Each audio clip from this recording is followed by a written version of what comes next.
The dust had barely settled.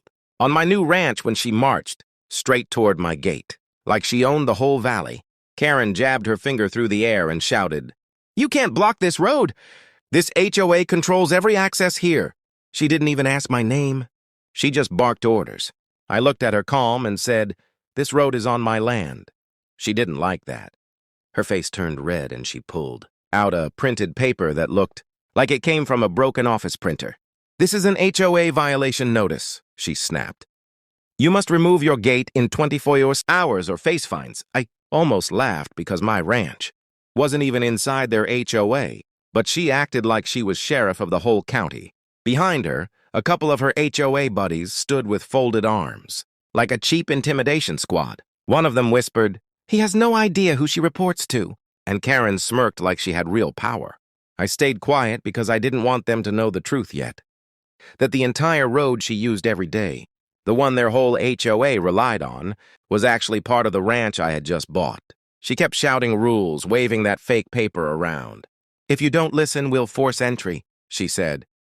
That word, force, hit a nerve, but not in the way she expected. I simply unlocked the gate, swung it open halfway and said, "You sure you want to talk about force on someone's private property?" Her smile faded a little, like she sensed something she didn't understand. Then she stepped forward, trying to provoke me. "We will get the county on you. You don't know who you're dealing with." She was wrong. Very wrong, because I already had the full land deed in my truck, and something else she hadn't even imagined. The more she talked, the more the truth burned in my chest, but I held it back for the right moment. Her buddies muttered, "Close it, Karen. Let's get the board involved." But she refused, pointing at my gate. "You have 24 hours. After that, this road belongs to us." I just watched her walk away, swinging that fake notice like a trophy.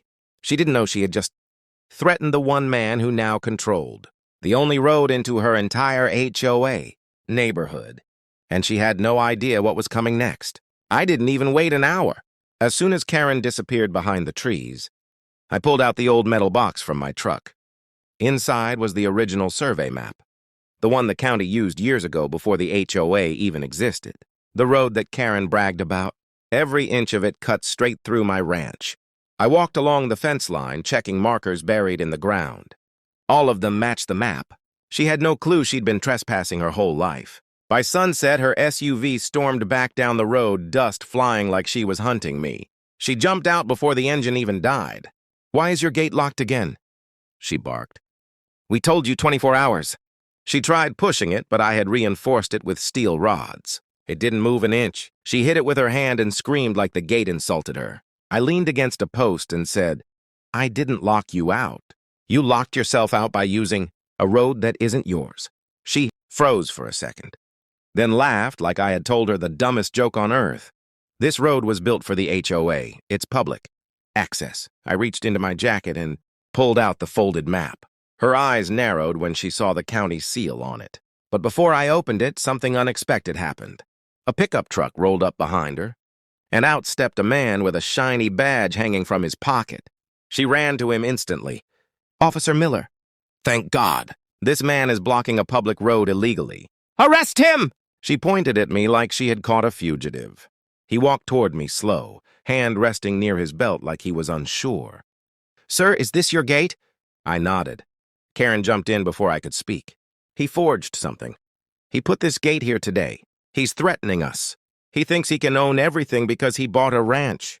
She talked fast, trying to overwhelm everyone with noise. I stayed calm and handed the officer the map without a word.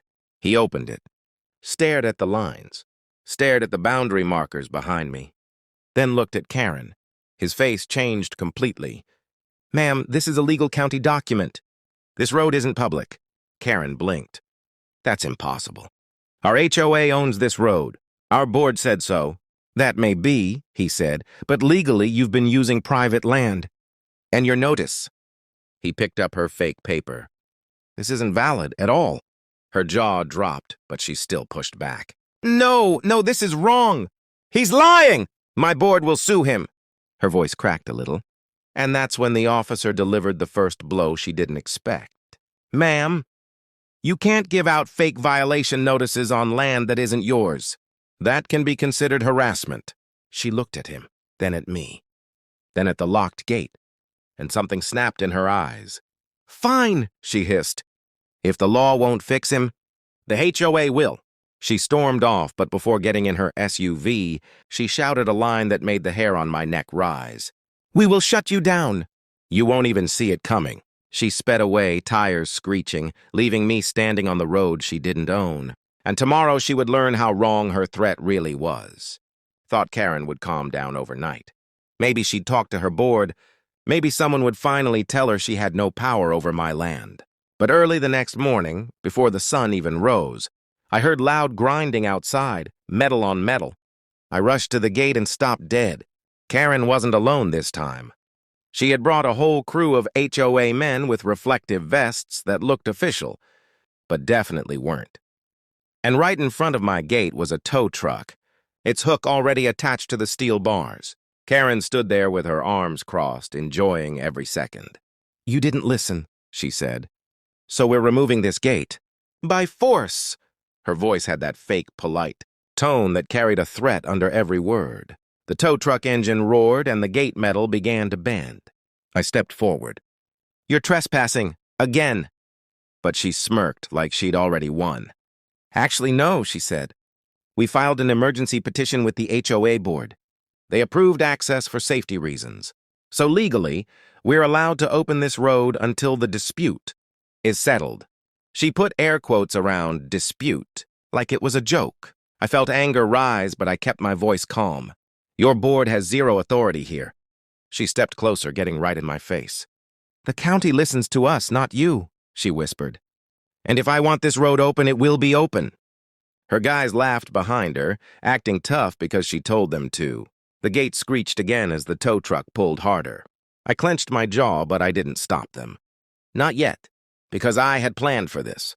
I had installed cameras last night, high quality, ones pointed at the road and the gate. And every second of their illegal operation was being recorded. Still, watching them tear down something on my own land made something heavy settle inside me. This wasn't just harassment anymore. This was war. The gate finally gave way with a loud crack and fell onto the dirt. Karen held her chin high like she had just taken a victory lap. See, she said softly. This is what happens when you ignore the HOA.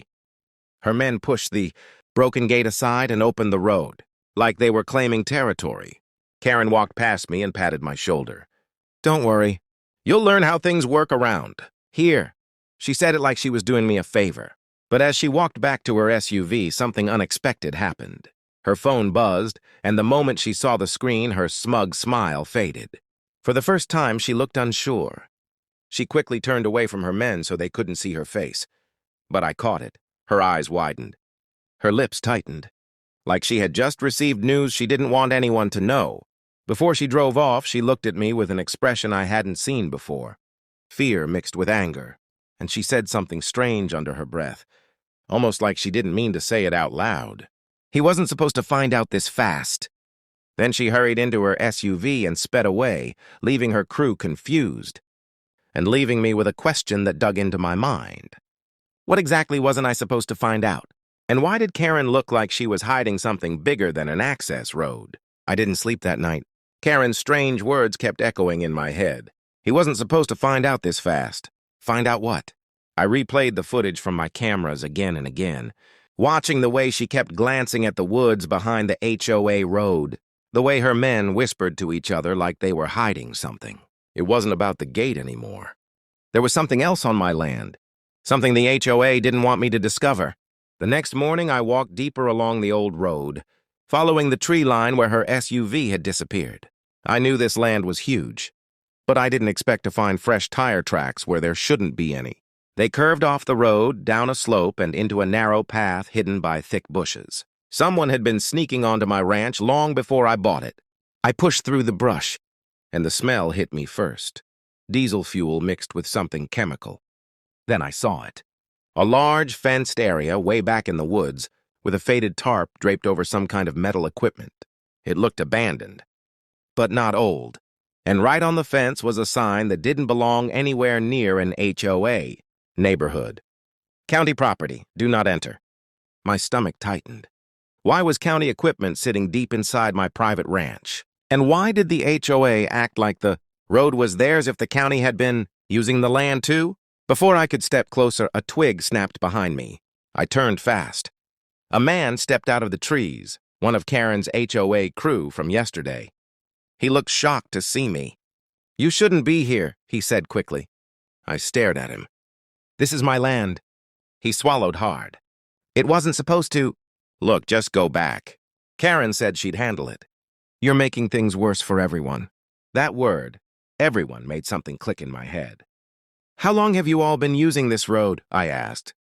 He hesitated, then whispered, "Before the HOA, before Karen, before any of us. This whole side of the valley used to be off limits.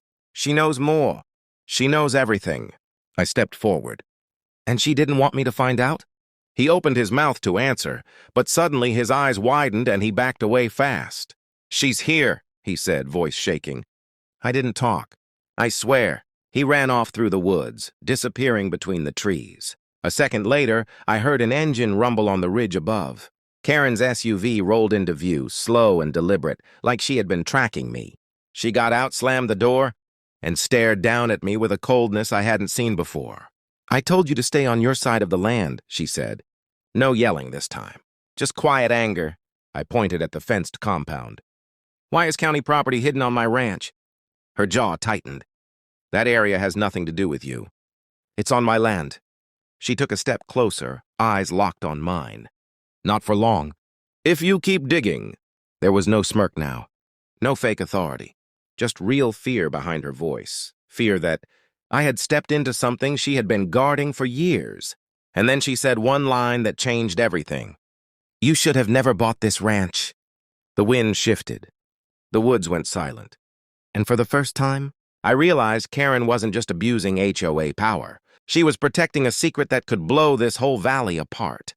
The moment Karen said those words, I felt something shift in the air.